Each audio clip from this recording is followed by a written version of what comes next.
हरियाणा सरकार मुर्दाबाद, मनोहर लाल खट्टर सरकार मुर्दाबाद, मनोहर लाल खट्टर सरकार मुर्दाबाद, देवेंद्र बबली मुर्दाबाद, देवेंद्र बबली मुर्दाबाद, हरियाणा सरकार मुर्दाबाद, हरियाणा सरकार मुर्दाबाद, देवेंद्र बबली मुर्दाबाद, हरियाणा सरकार मुर्दाबाद, हरियाणा सरकार मुर्दाबाद, देवेंद्र बबली मुर्दाबाद, देवेंद्र बबली मुर्दाबाद, हरियाणा सरकार मुर्दाबाद, हरियाणा सरकार मुर्दाबाद, कानून काला कानून वापिस लो, काला कानून वापिस लो, हरियाणा सरकार मुर्दाबाद, हरियाणा सरकार मुर्दाबाद, हरियाणा सरकार मुर्दाबाद, काला कानून वापिस लो, काला कानून वापिस लो, काला कानून वापिस लो, हरियाणा सरकार मुर्दाबाद, हरियाणा।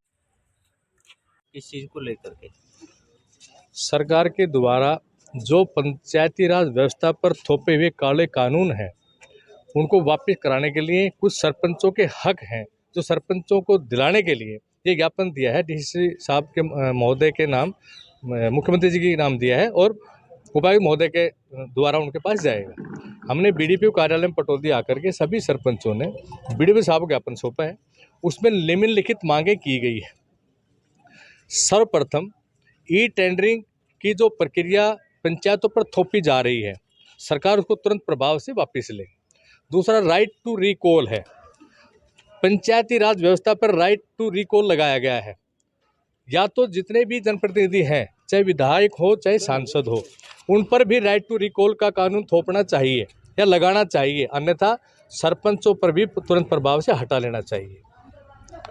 तीसरी एक व्यवस्था थी कि सरपंचों को मानदेय के रूप में 3,000 रुपये मिलता है। जब पिछली योजना में 5,000 रुपये माननीय मुख्यमंत्री जी ने बोला था और ओम प्रकाश धनखड़ जी माननीय मंत्री थे, उन्होंने बोला था, उसके बाद टस से मस नहीं हुआ। अब हमने इसमें डिमांड की है जितने भी जनप्रतिनिधि हैं, पंच हो, सरपंच हो, ब्लॉक समिति मेंबर हो, चाहे जिला पार्षद हो, उनको उचित मानदेय मिलना चाहिए। पेंशन के नाम पर सरपंचों को 1,000 रुपये पेंशन दी जाती है, जबकि हरियाणा प्रदेश में वृद्धावस्था पेंशन 2,500 रुपये है। हमारी एक मांग थी सरपंचों को पेंशन ना दे, सरपंचों को मानदेय ना दे, लेकिन जो विधायक और सांसद हैं ये भी अपना पेंशन और तनख्वाह छोड़ दे। सब जनप्रतिनिधियों की मांग है जो पंचायती राज व्यवस्था में सम्मिलित है। एक पॉइंट और था, आज सरपंच किसी भी काम से कोर्ट में जाता है, वहाँ सबसे पहले गेट पे उनका व्हीकल रोक लिया जाता है कि भाई पहले पार्किंग दे दो।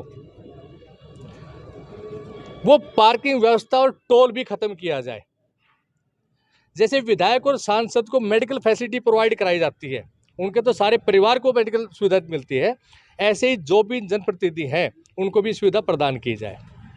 आपके माध्यम से एक बात मैं और बताना चाहता हूँ कि मंच के माध्यम से माननीय मुख्यमंत्री जी और पंचायत मंत्री बबली जी, देवेंद्र बबली जी, वो सरपंचों को चोर और बेईमान बताते हैं। अभी सरपंचों ने सही मायने में अपना कार्यकाल शुरू किया भी नहीं था कि वो बड़े मंच पर ये कहते हैं भाई सरपंचों काम ढंग से करना, जो पैसा है सारा लगा देना। किसी सरपंच साथी ने ना कोई ज़मीन बेची, ना कोई ज़मीन बेच कर सरपंच बना।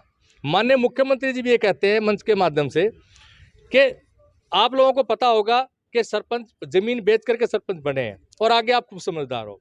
माननीय मुख्यमंत्री जी ने एक बात और बोली है, ई टेंडरिंग का विरोध सरपंच इसलिए कर रहे हैं कि भाई इनके व्यापार बंद हो जाएगा।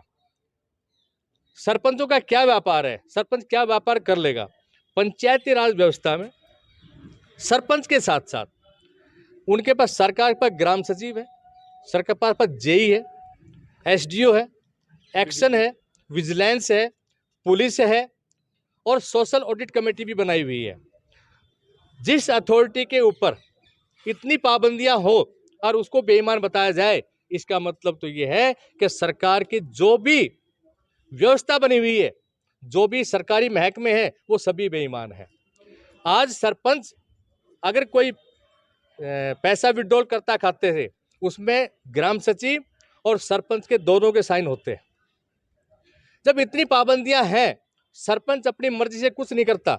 सरपंच प्रस्ताव करके देता है, बड़ा प्रस्ताव हो तो ग्राम सभा होती है, नहीं तो जो पंचायत मेंबरान होते हैं वो सब प्रस्ताव कर देते हैं। उसके हिसाब से जेई उसका एस्टिमेट बनाता है, वो वेरीफाई होता है, उसका काम होता है। स्टेप बाय स्टेप वो सारे वर्क को चेक किया जाता है कि एस्टिमेट में कितनी लेयर रोडी डलनी है, कितना क्रेशर डलना है, कितनी जमरेती डलनी है और किस प्रकार की टाइल लगनी है।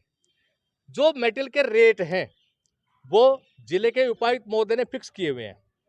उस रेट से ज़्यादा आप नहीं ले सकते, और अगर कम लेना चाहो तो सरकार के अधिकारी जो है वो कहते हैं भाई इससे कम मत लेना, नहीं तो सबके रेट करने पड़ेंगे। ये प्रैक्टिकली बात बता रहा हूं मैं। सरकार सरपंचों को बेईमान करना बंद करे। जो गांव की जो व्यवस्था बनी हुई है वो सरकार के इन काले कानून से चरमराई हुई है। एक 2 लाख रुपए तक की सरपंचों को पावर दी गई है। उसमें सरपंच क्या काम कराएगा, क्या काम गांव में होंगे। टेंडर की प्रक्रिया इतनी लंबी है, उससे कोई काम नहीं हो पाता। आप किसी भी गांव का रिकॉर्ड उठा के देख लीजिए, जो टेंडर के द्वारा काम हुआ, अगर एक भी काम सक्सेस हुआ हो या पूरा हुआ हो या काम सही हुआ हो।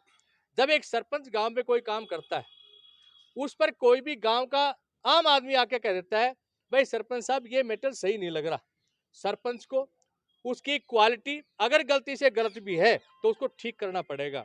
सरकारी महकमे का कोई भी आदमी काम करता है, कोई अफसर काम करता है, कोई ठेकेदार काम करता है, उसमें कोई रोक टोक नहीं है। कोई भी आदमी ये नहीं कहता भाई ये मेटेरियल गलत लग रहा है। दूसरी बात, जो सरकार ने ई टेंडरिंग की व्यवस्था की है, ई टेंडरिंग में लंबा समय के साथ साथ गांव के जो गरीब लोग हैं उनको भी रोजगार नहीं मिलेगा। सरपंच जब सरपंच बनता है तो गांव को उम्मीद रहती है कि गांव के कुछ गरीब लोगों को भी रोजगार मिलेगा। अगर सरपंच अपने तरीके से काम कराएगा तो गांव के जो गरीब परिवार है उनको भी मजदूरी मिलेगी।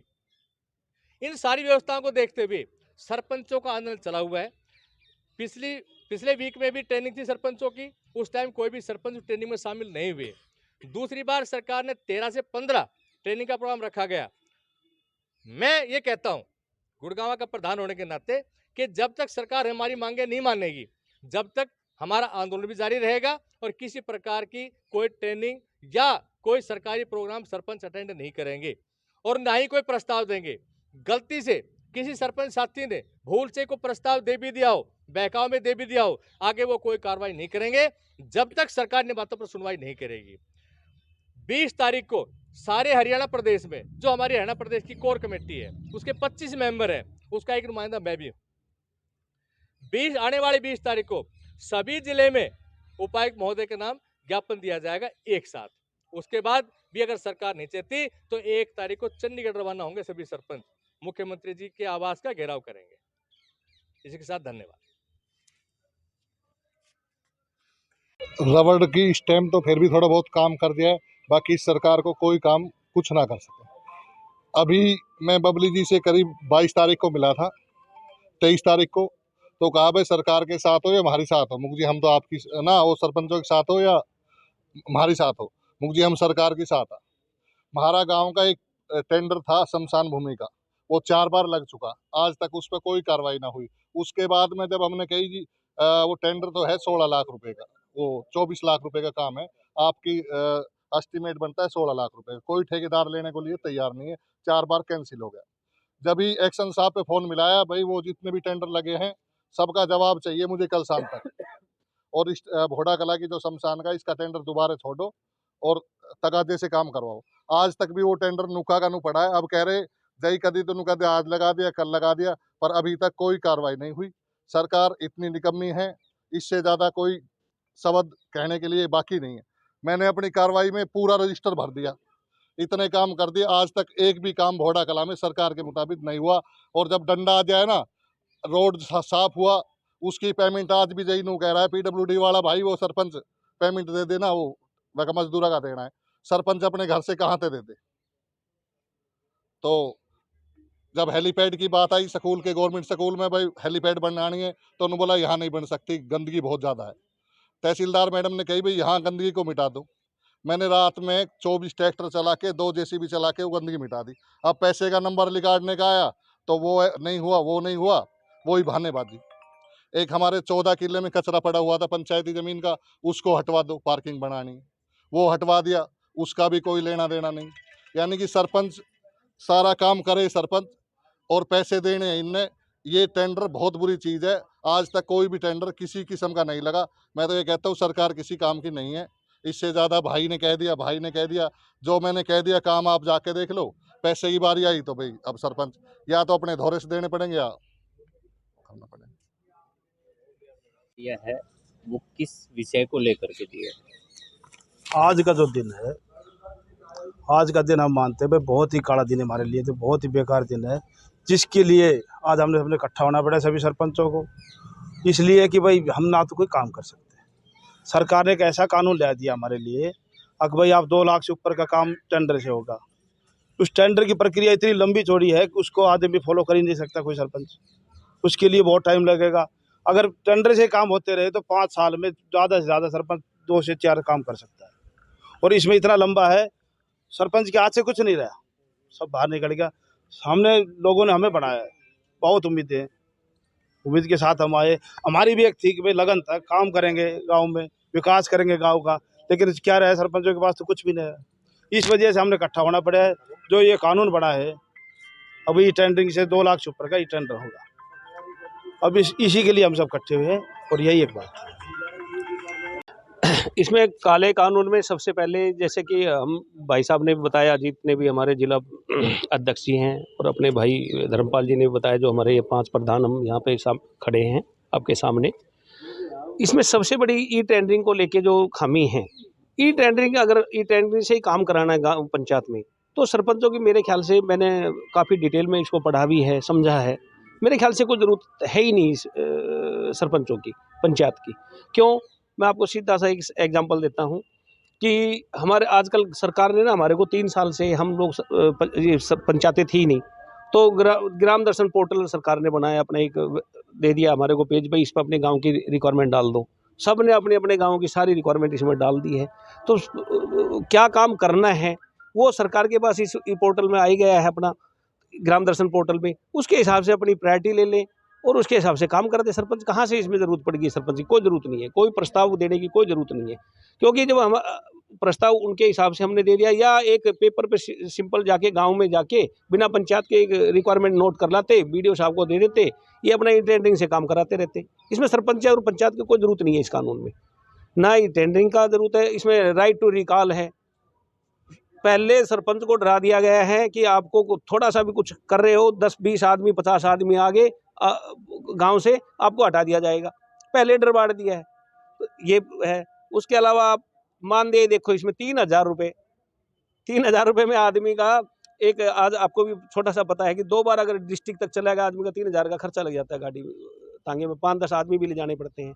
कोई मिनिस्टर आ गया, एमएलए आ गया, एमपी आ गया को गांव में, उसका भी देख रेख करने के लिए, उसके स्वागत के लिए कुछ प्रोग्राम भी करने पड़ते हैं, उसमें कितने खर्चे लग जाते हैं। तो 3,000 रुपये में आदमी क्या करेगा? वो अपना एक किराया नहीं भर सकता। तो ये सारी मोटी मोटी खामियां हैं। ई टेंडरिंग तो बिल्कुल भी स्वीकार है ही नहीं। पूरे प्रदेश के सारे सरपंच, और नंबर 2 3 महीने हो गए इलेक्शन को, पब्लिक इतनी अग्रसर है, वो दिल्ली सरपंचों के सर पे खड़ी रहती है, भाई कब काम स्टार्ट करोगे, कब काम स्टार्ट करोगे? एक काम स्टार्ट नहीं कर सकते हैं, इतना भय बढ़ा हुआ है।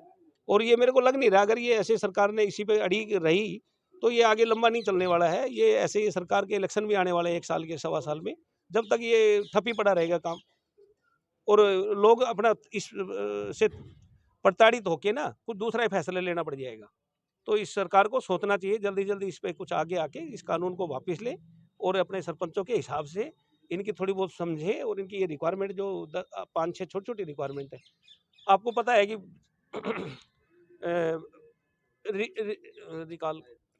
राइट टू रिकॉल वाला एमपी एमएलए पे लागू नहीं है, सरपंचों पे क्यों कर दिया? नंबर 2, अपना मानदेय जो है, सरपंच को 3,000 रुपये, पंच का 1,000 रुपये है, पेंशन 1,000 रुपये दी है। तो ये सारी चीज़ें हैं छोटी छोटी, जो हम लोग मतलब इसको बहुत सीरियस भी ना लें, तो भी हम लोग कैसे काम करेंगे? तो ये तो डराने वाला कानून है, इसमें कोई इसको स्वीकार्य है ही नहीं।